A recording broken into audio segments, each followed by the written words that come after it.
distinct blessing of this day. We ask you, Ya Allah, make the day blessing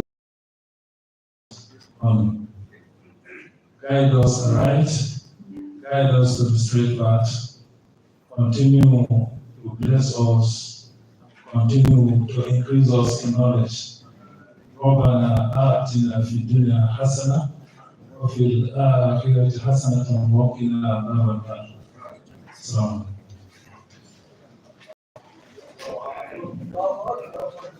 Thank you very much for the opening prayer. At this point, it's my honor to call the chairman of today's event, none other than the Vice Chancellor of Ahmadu Bello University, Zaria, Professor Ahmadu. Round of applause for me, please. Thank you for opening remarks.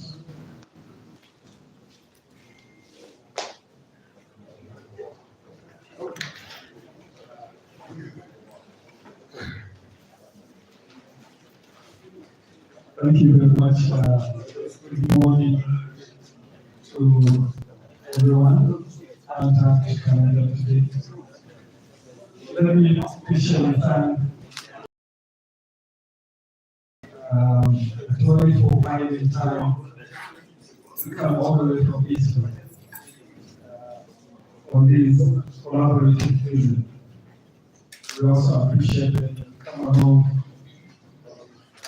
to your colleagues, Professor Francisca Delemy and Professor Andrea Gani. This morning I was coming and I was pleasantly surprised.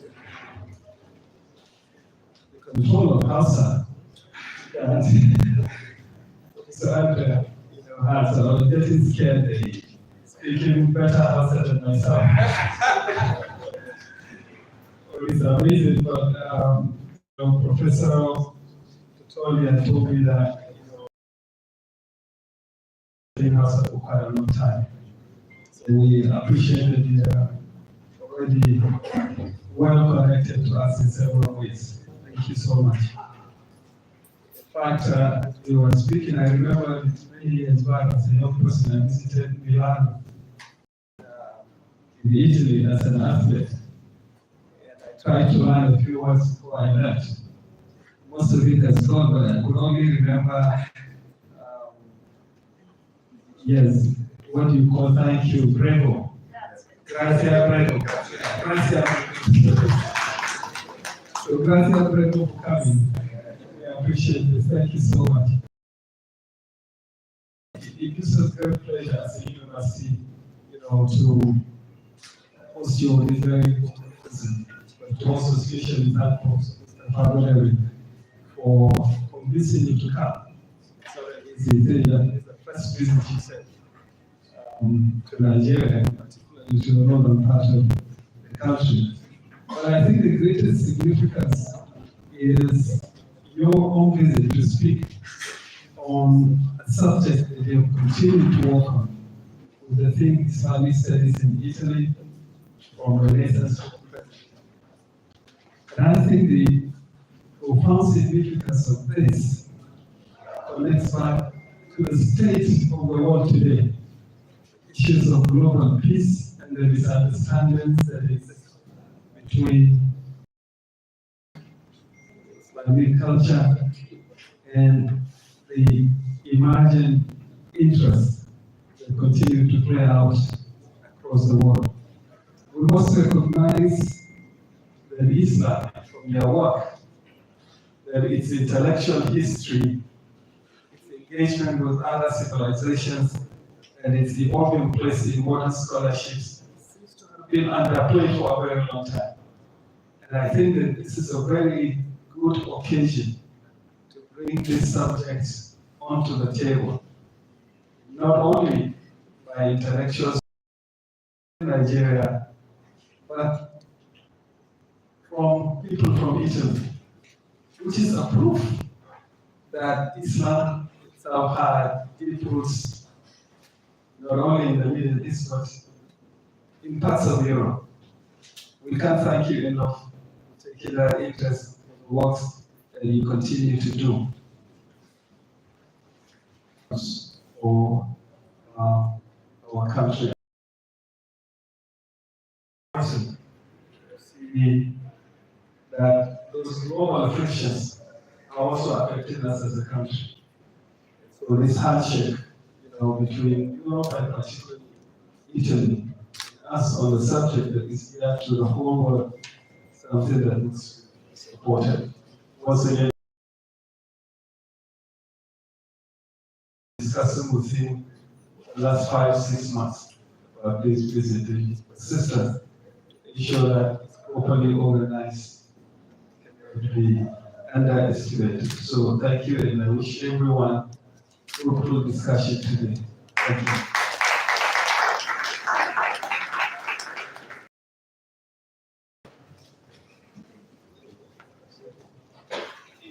Thank you very much, the Vice Chancellor and the Chairman of today's event. Another round of applause for him, please. Before our first presentation, which of course will be delivered by Professor Roberto Totoli of Islamic Studies in Italy, from Renaissance to the present, I have a little brief to give on the speaker today.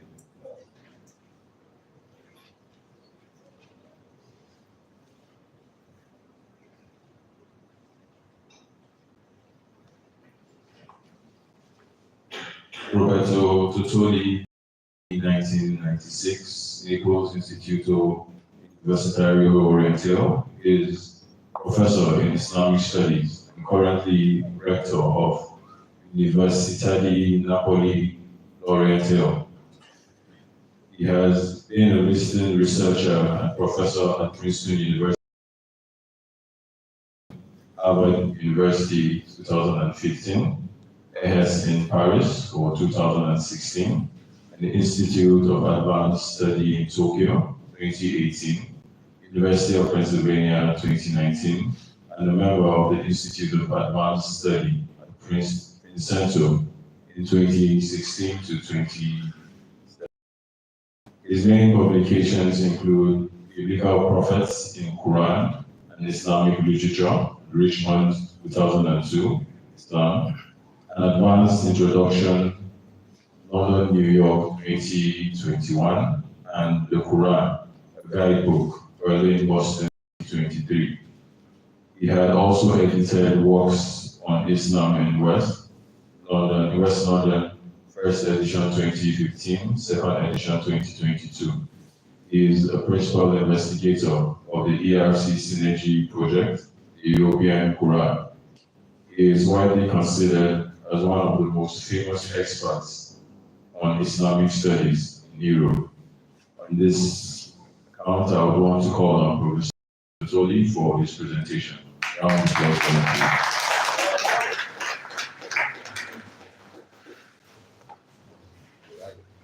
Thank you very much for your introduction. Before starting with my presentation, I have to react to the very kind words of the Vice Chancellor. I am the one to thank you to be here this morning because I'm from a small university and I'm busy all the days long. And when I go and give introduction to presentation, usually I run away in 10 minutes. So thank you very much for taking care to introduce me and so on. And I really appreciate it. You are leading a large university and I perfectly know how busy you must be.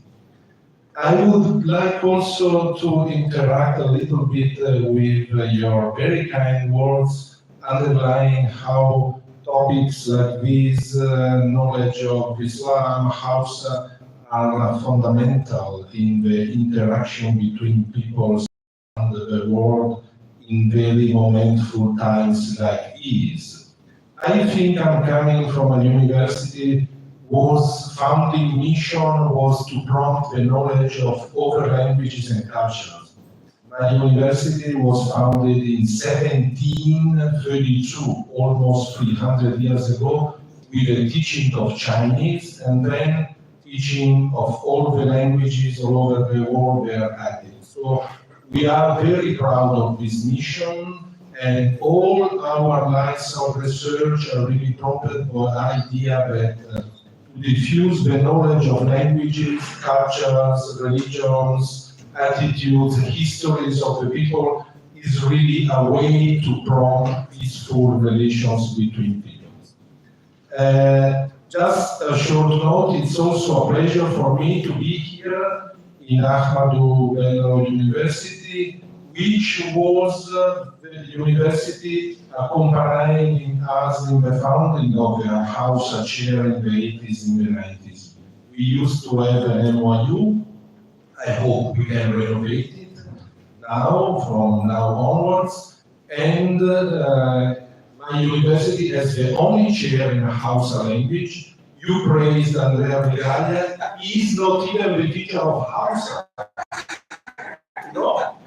He's a scholar teaching Islam in Africa and other teachings. We have another teacher of Hausa. And we have also Nigerian instructors of language. I mean, Nigeria and Hausa language is a very important part in our broader studies on the Muslim world and African languages.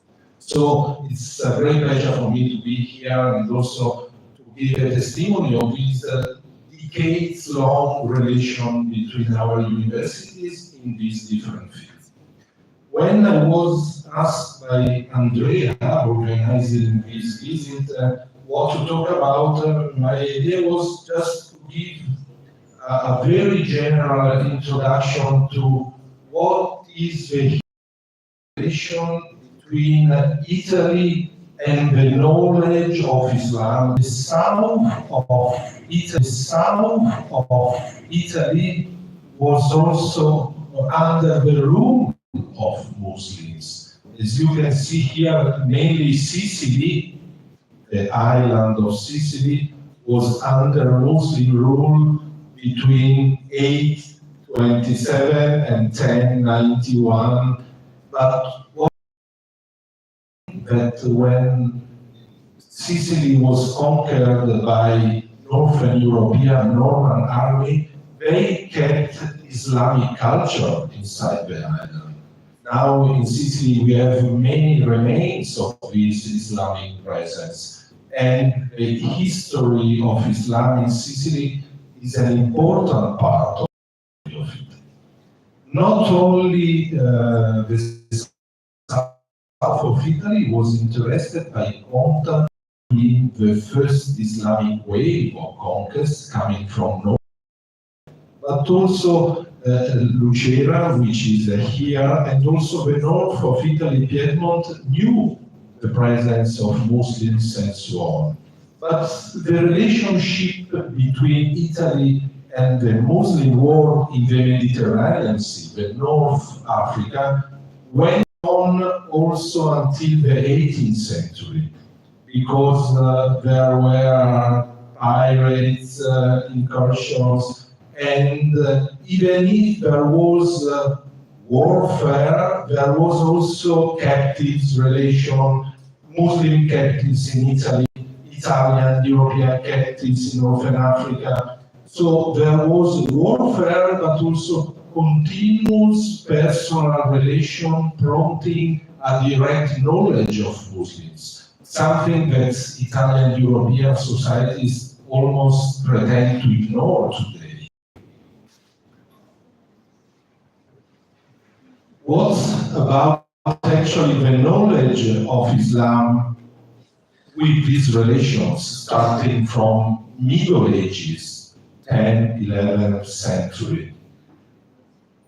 We have from the 13th century also a lot of commercial and trade relations, but what is more important, in the 13th century, religious order founded by Christianity in Rome sent missionaries to the Muslim world, trying to convert to Christianity, but they never succeeded, but prompting somehow to study Arabic, Persian, Turkish, and also to study something about Islam, to travel to Muslim countries. Somehow, in the Renaissance, in the 15th century, things changed also in relation to the knowledge of Islam in Italy. As you know, the Renaissance was a period when a new approach to knowledge, to humanities emerged, particularly in Italy. In relation to the knowledge of Islam and Muslim world, it was also a period when the study of Arabic and of Oriental languages was prompted. Renaissance scholars said, we need to go back to the Arabic to know Islam.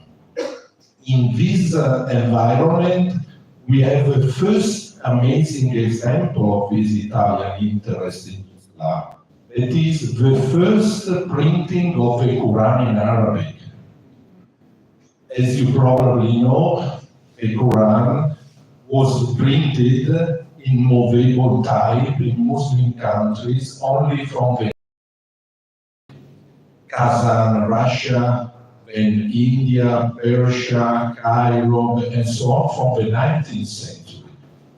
Why? Because the manuscript tradition was so important that the quality of the printed books was not comparable to manuscript culture. Printing movable type, which was introduced in Europe in 15, brought in the Renaissance time an attention also to try and print in Arabic type. And these two printers, Paganini and Alessandro Paganini, in Venice in 1537 published a complete copy of the Quran in Arabic.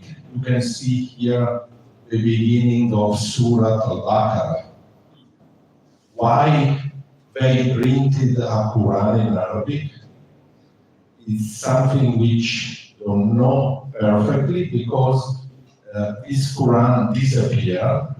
Only one copy was discovered in 1987 in Venice, and it includes mistakes. It's not possible to use it. Maybe you cannot see, but the vocalization is everywhere a fatha without over vocals, so you cannot use it. Probably two printers wanted to print copies to trade it in the Ottoman Empire, to sell it in the Ottoman Empire. But they failed and they bankrupted because this amazing realize was unsuccessful and was a complete failure. But this is a very incredible operation to try to print a Quran in Arabic in 16th Renaissance Italy, to trade it, and then to bankrupt completely and disappear. In Venice also, it's a very interesting chapter in the 16th century. We have another important testimony of this interest in the relation between Italy, Europe, and Islamic world. We have the first translation of the Quran in an European language, in Italian. Even if the Quran is written in the first page, newly translated from Arabic, actually it is translated from Latin. It's not true that it is from Arabic. But what is amazing of this first translation in European languages of the Quran in Italian, which was printed in Venice in 1547, is that it was dedicated to the French ambassador in the Ottoman court. Just the historians who are here a brief indication. At that time, in 1547, France was an ally with the Ottoman Empire. for the European politics of the time, and someone in Venice printed a translation of the Quran and dedicated to the French ambassador allied to Ottoman Empire in Istanbul. Quite amazing and interesting, and giving the idea that, North Mediterranean Christian world was not so much separated from Southern Muslim European world.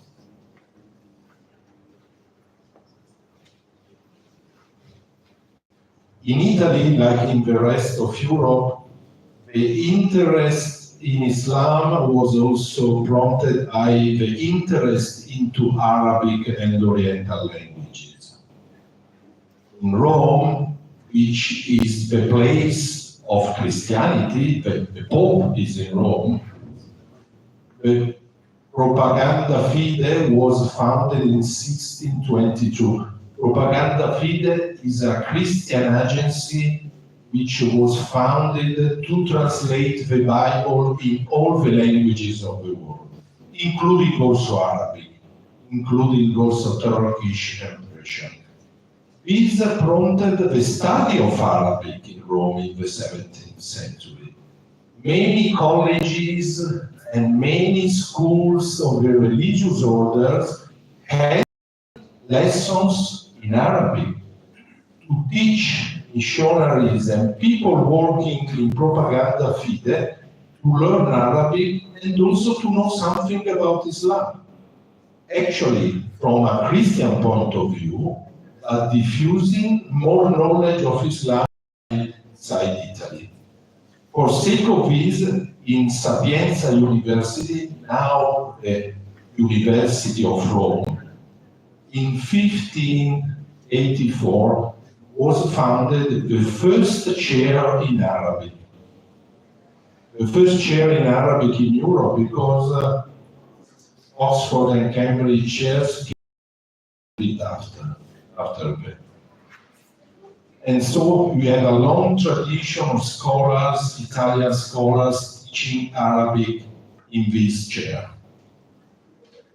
One of the professors of this chair, we are still in the 17th century, was this man, Ludovico Marracci, a very important Christian priest, confessor of the Pope, so very close to the Pope, who dedicated 40 years of work on the Quran, translating it in manuscripts, leaving his personal manuscripts where he translated 4 times the Quran, just to refine the Latin of the translation. He translated it in Latin, not in Italian. And in 1698, he published an incredible work with the Arabic text of the Quran, you can see it here, the Latin translation, and notes of comment of the Quran.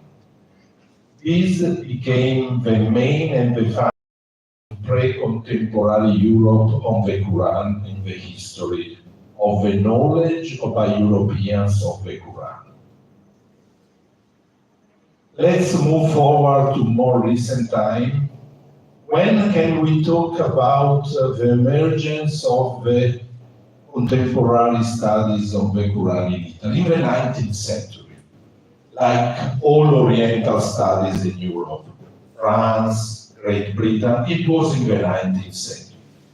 Actually, in Italy, it happened a little bit later than Europe, because Italy was unified, became a nation only in 1860 and in 1870s.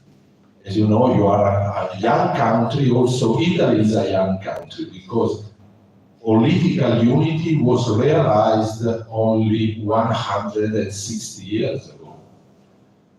In the 19th century, when somehow also politicians thought about, like France and Great Britain, to prompt the study of Quran studies, the first institutions were founded and brought to life.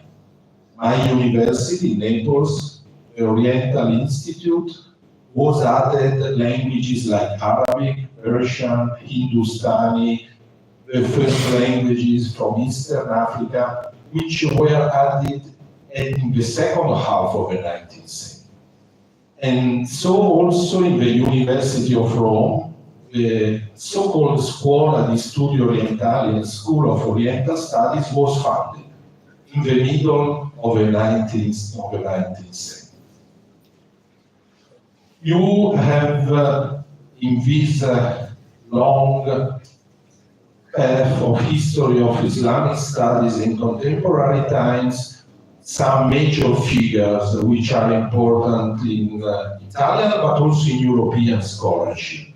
Michele Amari, coming from Sicily like Andrea Brigaglia, was one of the founding fathers, was an exile in France before the unity of Italy, a politician, and he was interested in the study of Arabic and left still a masterpiece in many volumes about the history of the Muslim. He was also a minister, at the time when scholars of Islamic studies could become ministers in Italy. And for a brief period was really an important figure inside the Italian studies of Islam, where you can see how the connection Rome was one of the main places for many reasons, not so much larger like in France or in Great Britain, but somehow following and going into the same direction. And the studies are on the same level, are mainly text-focused, work on Arabic, Persian, interacting with European environment. So the way to prompt these studies are the same: teaching of languages, teachings of history of cultures, and founding of scientific journals. For instance, in Rome, with all these indication of names that you can find, there was the foundation of Rivista degli Studi Orientali, which is still now an important journal into Oriental studies, including also Islamic studies. It is in this environment that we found an amazing figure in Italian Islamic studies, somehow eccentric to the academic world, but who has produced still an important work inside all the world Islamic studies, and Gaetani, who was a prince coming from a very important and ancient noble family. Gaetani is one of the main noble families in Italy, who dedicated himself or his passion to the study of Islamic world and Islamic sources, collecting manuscripts, books, traveling a lot from the last decade of the 19th century to Egypt, India, making a lot of photographs, thousands of photographs from Islamic world, but then somehow leaving Italy was an anti-fascist and abandoned all his studies and went to Canada. He produced this work, Annals of Islam, which was deemed as a history of the early years of Islam, from the beginning, Prophet Muhammad, and the first years of Islamic civilizations. For this reason, he collected manuscripts, books of early Islamic sources, some of them not even published at that time, translated and commented them in Italian, and produced 10 huge volumes describing only the first 40 years of the history of Islam. This was an amazing work at that time. You can imagine a time with no computers, no database, not all the sources published, and somehow was written and prompted all Islamic studies scholars in Europe to learn a little bit of Italian to be able to read this amazing work. It was also translated into Turkish, just to give you an idea how was in the beginning of the 20th century so important.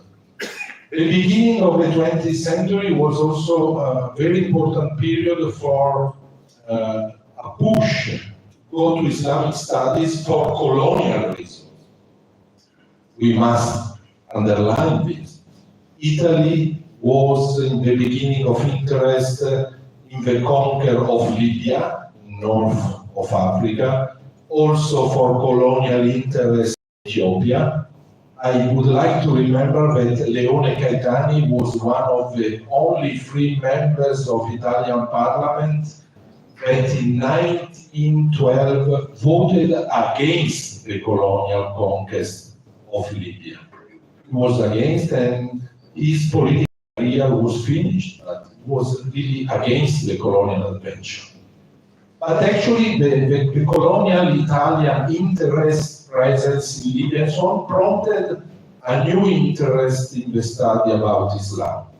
Translation of books, the translation of the Quran directly from Arabic in Italian appeared in those years. Many others appears later, and somehow in Italy, not to such an extent like Great Britain and France, but also the knowledge of Muslims was also connected to colonial interest.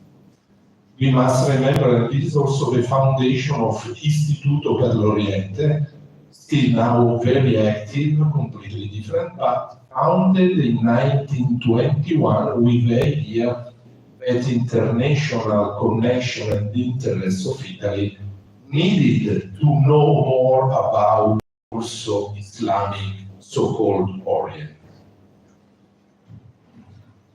As I mentioned, Istituto per l'Oriente, which is still now a very important institute, publishing so many journals, from Oriente Moderno to over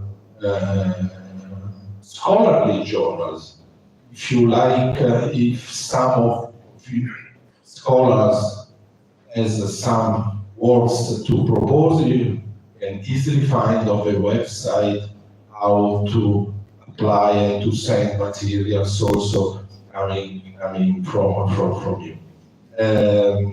Istituto per l'Oriente is now dedicated to one of the major Italian scholars in Islamic and Arabic studies, Carlo Alfonso Mallino, who was president of the institute and who wrote mainly about Islamic sciences, astronomy, history. He published an edition of a major work by Al-Battani, and so on.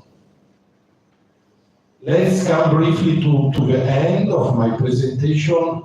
What are the tendencies now in Islamic studies in Italy? And what are the main orientations after the Second World War? The bloodshed of the Second World War, the end of the colonial regimes all over the world, the criticism of Orientalism and so on, impact in these studies also. As regards Italy, I would say that the key figure in the studies of Islam is a figure not so much known out of Italy, like the previous figures I mentioned, but who influenced a lot the development of studies in Italy.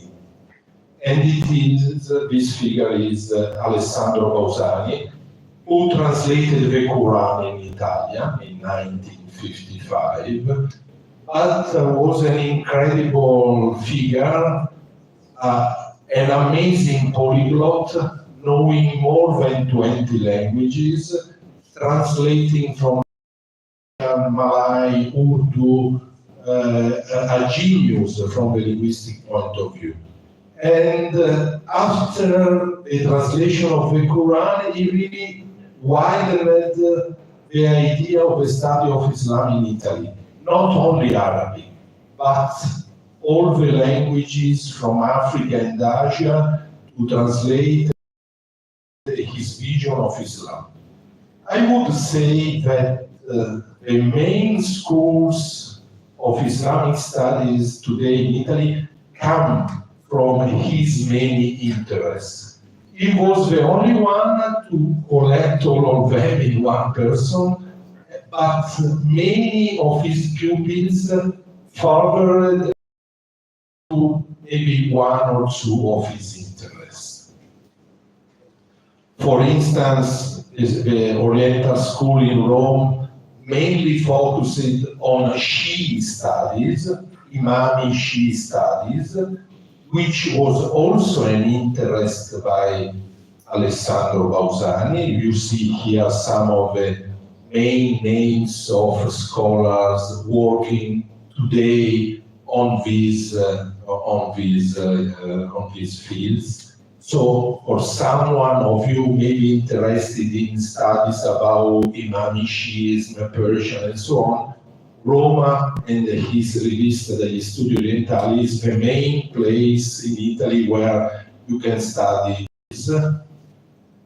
Venice now, you have also an important center. It is quite amazing that I already mentioned, Venice, the printing of the Quran, the translation, but notwithstanding the long century-old tradition of interaction between Venice and Muslim world in the Mediterranean, it was a great commercial power in Middle Ages and modern age times. The University of Venice opened studies on Oriental languages only in 1964. But after that, it became an important center for studies of Arabic, Turkish, Persian, and so on, and also in Islamic studies. I would guess that here you can see what was the main figure in Islamic studies, Giovanni Canova, who is mainly famous for carrying out a lot of field work in Upper Egypt and combining anthropology, contemporary studies on Islam, and somehow bringing away the study of Islam from only text-focused research, so dealing with contemporary Islamic society. Let's come to our university in Naples, where, as I already mentioned many times, we have a very long-standing tradition. If I have very briefly to outline what is the specificity of Islamic studies in Naples, Oriental East, I would say that the main figure in the last decades has been Roberto Rubinacci, who was also a rector of my university. Actually, it was my previous rector also in Islamic studies, who has dedicated work mainly on Islamic law and Ibadi Shi'i tradition. Ibadi is also Libya and so on. So we have a very small unit, also a colleague still active, Silvia Francesca, working on Ibadism, which is typical of Naples school. More recent year, also in Napoli Orientale, we cannot but mention another important figure in Islamic studies in Italy. You can see here a very close friend of mine and of Andrea, Alberto Ventura, who passed away just a few years ago. A pupil of Bausani, Alberto Ventura, opened a very strong line of studies in Italy on Sufism Sufi knowledge, Sufi thinking, Sufi orders, and so on. All over Italy, you will find now a very clear imprint of scholars in Islamic studies who devoted themselves to the study of Sufism. And they are most of them are direct output of the teaching of Alberto Ventura. Influenced by his interest into Sufism, but I would say also by his ironic approach to Islam. This is very important to underline. How in Islamic studies in Italy you have a strong line of